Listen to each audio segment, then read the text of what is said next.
Hello' students, আজি তোমালোকৰ কাৰণে লৈ আহিছোঁ এইচএছ ফাইনেল 2027ৰ বাবে অসমীয়াৰ কমন কুৱেশ্যনছবোৰ। আৰু এই ভিডিঅ'টো এনেই নহয়, কুৱেশ্যন বেংক আৰু প্ৰিভিয়াছ ইয়াৰৰ কুৱেশ্যন পেপাৰ ৰিচাৰ্চ কৰাৰ পিছত ভিডিঅ'টো বনোৱা হৈছে। ইয়াৰ পৰাই তোমালোকৰ এইচএছ ফাইনেলত 100% কমন আহিব। তোমালোকে ভিডিঅ'টো শেষলৈকে চাবা আৰু ভিডিঅ'টো যদি ভাল লাগে তেন্তে ভিডিঅ'টোত এটা লাইক কৰি দিবা আৰু ভিডিঅ'টো প্ৰথমবাৰৰ বাবে চালে চেনেলটো ছাবস্ক্ৰাইব কৰি দিবা। তেন্তে আহক এতিয়া আমি ভিডিঅ'টো ষ্টাৰ্ট কৰোঁ। গুড এক, তোমালোকৰ ইয়াৰ পৰা 35 মাৰ্কছ আহিব। ইয়াত 8টা চেপ্টাৰ আছে। তোমালোকৰ 8টা চেপ্টাৰৰ পৰা আজি কমন দিম। মোৰ মাতৃমুখ দৰ্শন, ৰাইটাৰজনৰ নাম হৈছে লক্ষ্মীনাথ বেজবৰুৱা। তোমালোকে এই চেপ্টাৰৰ পৰা কি কি চাব লাগিব চাই লোৱা।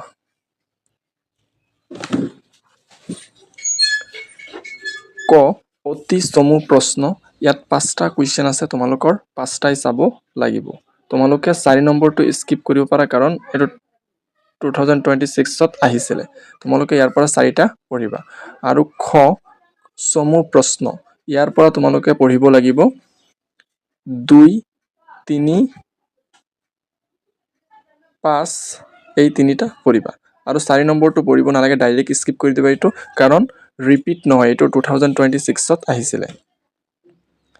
নেক্সট তোমালোকে ঘ, দীঘল প্ৰশ্ন। ইয়াৰ পৰা পঢ়িব লাগিব 1, 3, 5, এই 3টা পঢ়িলে হৈ যাব ইয়াৰ পৰা। আৰু তোমালোকৰ এইচএছ পৰীক্ষাত এক্সট্ৰা কুৱেশ্যন যিকেইটা আছে, তোমালোকৰ আনচাৰ সহকাৰে মই লিখি আনিছোঁ, তোমালোকে সেইকেইটাও চোৱা। সেইকেইটা চাবই লাগিব, কাৰণ তোমালোকৰ এক্সট্ৰা কুৱেশ্যন বেছি আহে হায়াৰ ছেকেণ্ডেৰী পৰীক্ষাত। তোমালোকে সেইকেইটা ভালকৈ চাই যাবা।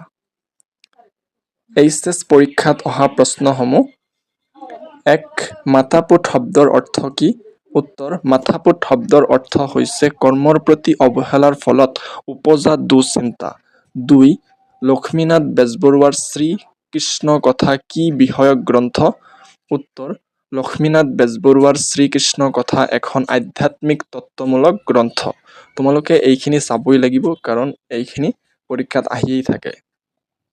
3 নম্বৰ কুৱেশ্যনটো চোৱা।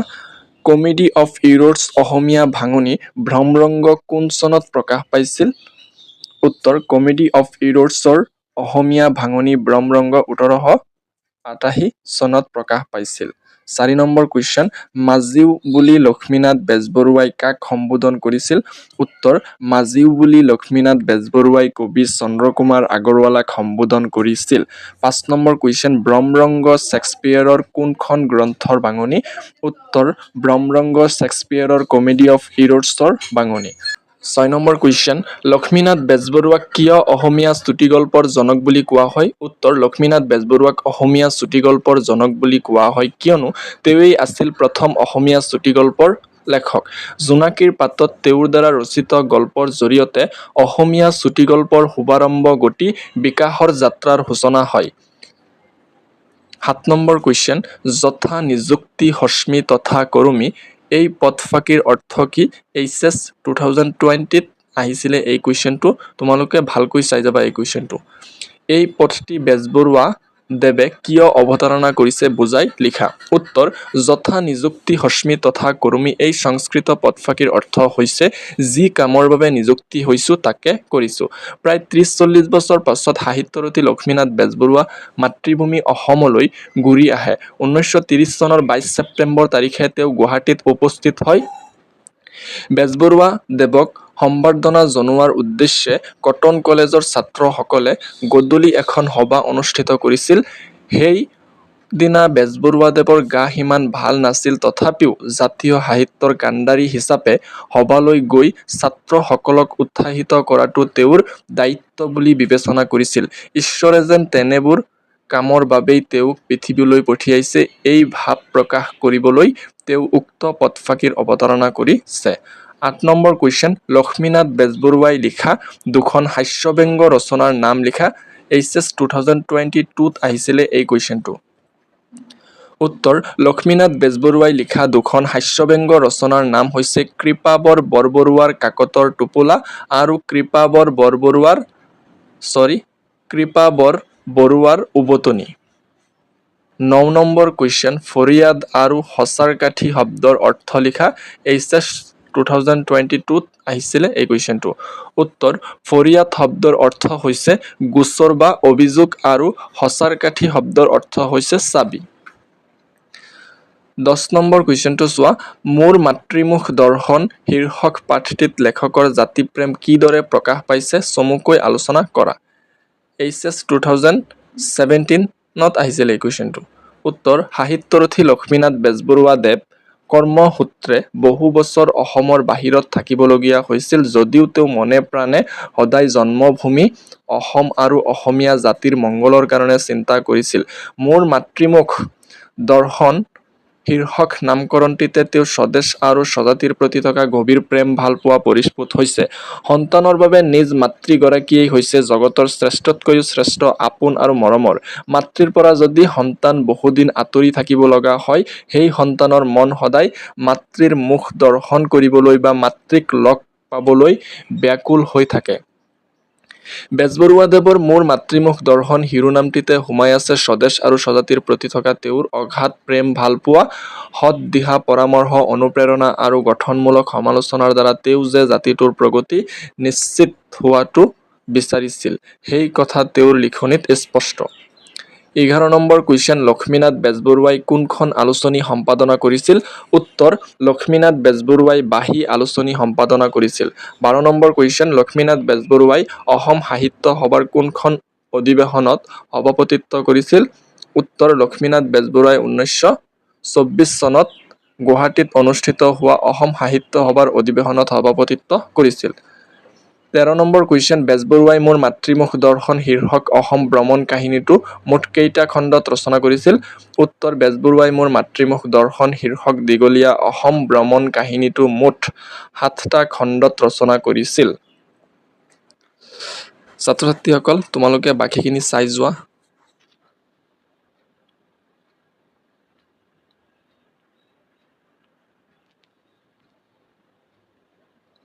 19 নম্বৰ কুৱেশ্যনটো ভালকৈ চাবা প্ৰসংগ সংগতি দৰ্শাই ব্যাখ্যা কৰা পানী মে মিন পিয়াহি মোক হুনত হুনত লাগে হাঁহি এইটো এইচএছ 2019ত আহিছিলে ভালকৈ চাই যাবা এই কুৱেশ্যনটো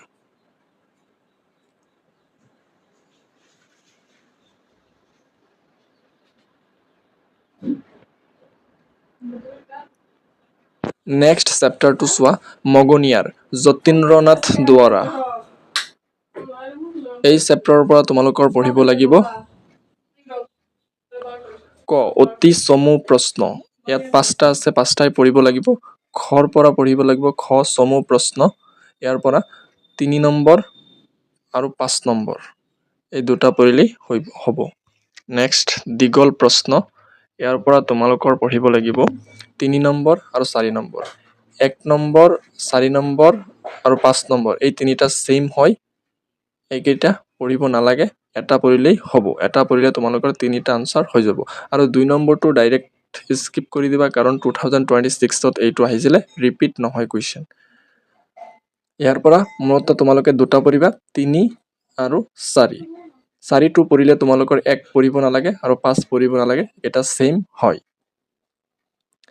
নেক্সট তোমালোকৰ মগনিয়াৰ চেপ্টাৰৰ পৰা ভিতৰুৱা কুৱেশ্যন কেইটা চোৱা এইচএছ ফাইনেলত অহা সাহিত্য অকাডেমি বঁটা লাভ কৰা প্ৰথম অসমীয়া সাহিত্যিক গৰাকী কোন এইচএছ 1922ত আহিছিলে এই কুৱেশ্যনটো উত্তৰ সাহিত্য অকাডেমি বঁটা লাভ কৰা প্ৰথম অসমীয়া সাহিত্যিক গৰাকী কবি যতীন্দ্ৰনাথ দুৱৰা 2 নম্বৰ কুৱেশ্যনটো চোৱা অসমীয়া ভাষাৰ প্ৰথম গৰাকী কথা কবিতাৰ ৰচক কোন এইচএছ 1316ত আহিছিলে এই কুৱেশ্যনটো উত্তৰ অসমীয়া ভাষাৰ প্ৰথম গৰাকী কথা কবিতাৰ ৰচক কবি যতীন্দ্ৰনাথ দুৱৰা তোমালোকে কুৱেশ্যনখিনি চাই যোৱা নহলে ভিডিঅটো বহুত দীঘলীয়া হৈ যাব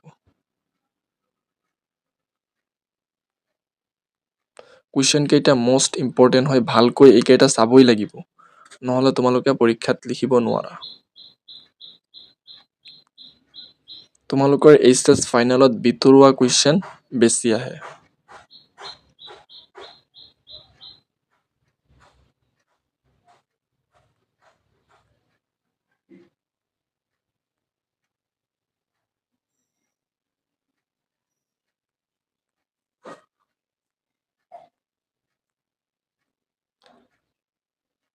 তোমালোকে ভিডিঅ'টো ৰখাই লিখি ল'বা।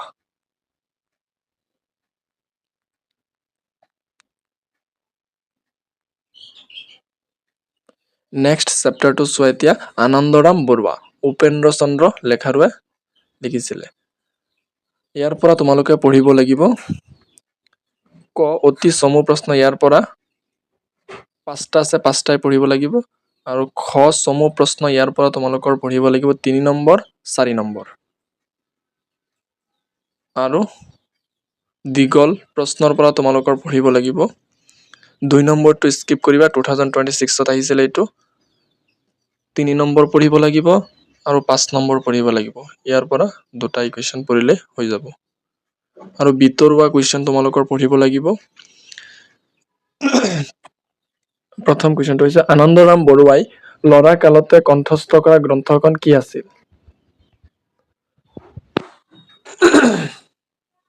উত্তৰ, আনন্দৰাম বৰুৱাই ল'ৰা কালতে কণ্ঠস্থ কৰা গ্ৰন্থখন আছিল অমৰ কোষ। তোমালোকে চাই যোৱা এইখিনি।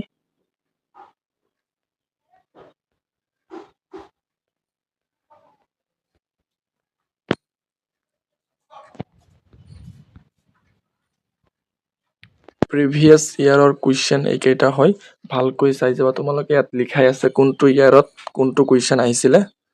মোষ্ট ইম্পৰ্টেণ্ট হয় এইকেইটা।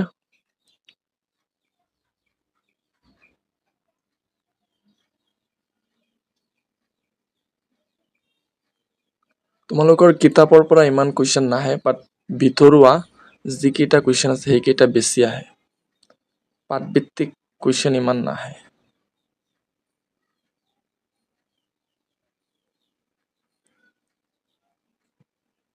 নেক্সট চেপ্টাৰটো চোৱা এতিয়া। হস্তি বিদ্যাৰ্ণৱ পুথি, লেখক ডক্টৰ সূৰ্য কুমাৰ ভূঞা। এই চেপ্টাৰৰ পৰা তোমালোকৰ পঢ়িব লাগিব ক অতি চমু প্ৰশ্ন। ইয়াত 5টা আছে, 5টা পঢ়িবা। শ্বৰ্ট কুৱেশ্যন পঢ়িলে ইমান সময় নালাগে, বাট লং কুৱেশ্যন পঢ়িলে সময় যায় বহুত। তাৰ কাৰণে লং কুৱেশ্যন কেইটা মই বাছি বাছি থৈ দিছোঁ। খ চমু প্ৰশ্ন। ইয়াৰ পৰা 2 নম্বৰ পঢ়িবা, 3 নম্বৰ, 4 নম্বৰ। এইকেইটা মষ্ট ইম্পৰ্টেণ্ট হয়, এইকেইটা চাবা ভালকৈ। আৰু দীঘল প্ৰশ্নৰ পৰা চাব লাগিব 3 নম্বৰ, 5 নম্বৰ। এইকেইটা চালে হৈ যাব। ইয়াৰ পৰা অতিৰিক্ত প্ৰশ্নোত্তৰ এইচএছ পৰীক্ষাত অহা সেইকেইটা চাব লাগিব। চাই যোৱা তোমালোকে।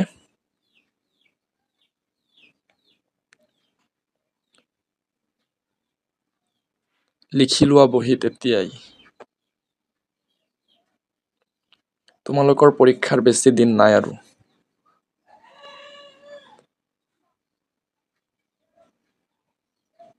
ছয় নম্বৰটো ভালকৈ চাবা, ইম্পৰ্টেণ্ট আছে বহুত।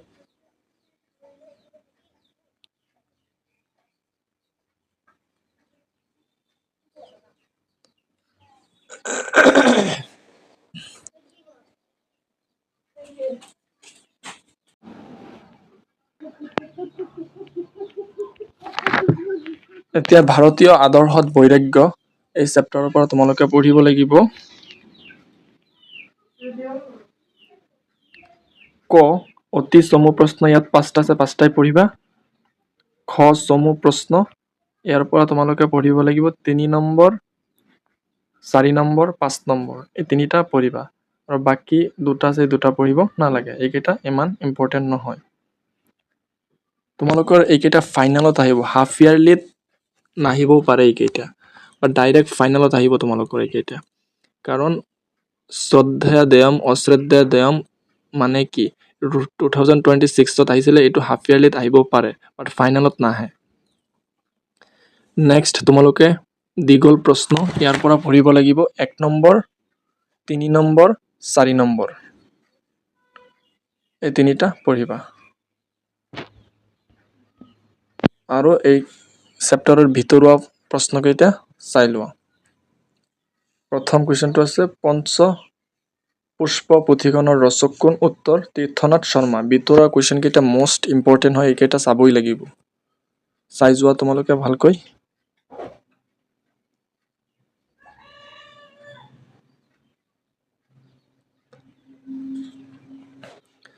তোমালোকে ভিডিঅ' ৰখাই পেলাই লিখি ল'বা। মই স্ক্ৰল কৰি গৈ আছোঁ।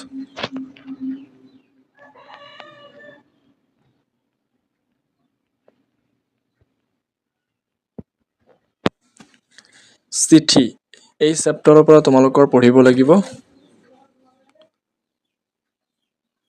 ক অতি চমু প্ৰশ্ন 5টা আছে, 5টা পঢ়িবা। খৰ পৰা তোমালোকে পঢ়িব লাগিব 2 নম্বৰ পঢ়িবা, 3 নম্বৰ, 4 নম্বৰ, 5 নম্বৰ এইকেইটা পঢ়িব লাগিব। আৰু দীঘল প্ৰশ্ন ইয়াৰ পৰা তোমালোকে পঢ়িবা 3 নম্বৰটো আৰু 4 নম্বৰটো।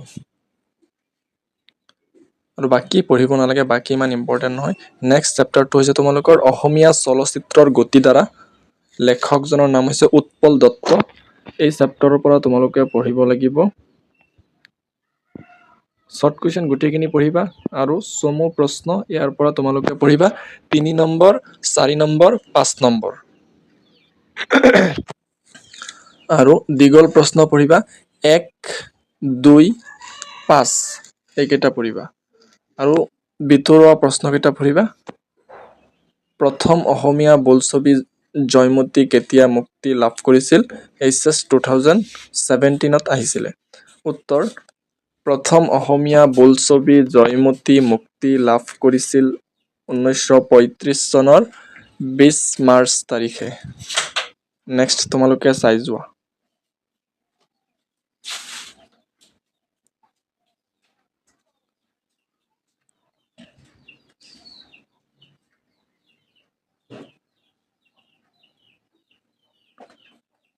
ভিতৰুৱা কুৱেশ্যনকেইটা মষ্ট ইম্পৰ্টেণ্ট হয়, মই বাৰে বাৰে কৈ আছোঁ, এইকেইটা চাবই লাগিব।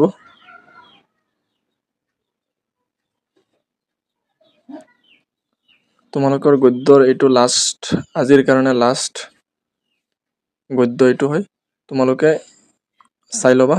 বৈজ্ঞানিক মানসিকতা কিদৰে গঢ়িব পাৰোঁ এই চেপ্টাৰৰ পৰা তোমালোকে পঢ়িব লাগিব। অতি চমু প্ৰশ্ন ইয়াৰ পৰা কেইটা আছে? 4টা পঢ়িবা, 1, 2, 3, 4 এই 4টা পঢ়িলে হৈ যাব ইয়াৰ পৰা। আৰু চমু প্ৰশ্ন 1 পঢ়িবা, 3, 5 এই 3টা পঢ়িবা ইয়াৰ পৰা। আৰু দীঘল প্ৰশ্নৰ পৰা পঢ়িবা 3 আৰু 4 এইকেইটা পঢ়িলে তোমালোকৰ হৈ যাব। ছাত্ৰ ছাত্ৰীসকল, ভিডিঅ'টো যদি ভাল লাগে ভিডিঅ'টোত এটা লাইক কৰি দিবা, আৰু ভিডিঅ'টো প্ৰথমবাৰৰ বাবে চালে চেনেলটো ছাবস্ক্ৰাইব কৰি দিবা। আৰু তোমালোকৰ যদি নেক্সট পাৰ্ট লাগে মোক কমেণ্ট কৰিবা, মই নেক্সট ভিডিঅ'ত লৈ আহিম। থ্যাংকছ ফৰ ৱাচিং ভিডিঅ'।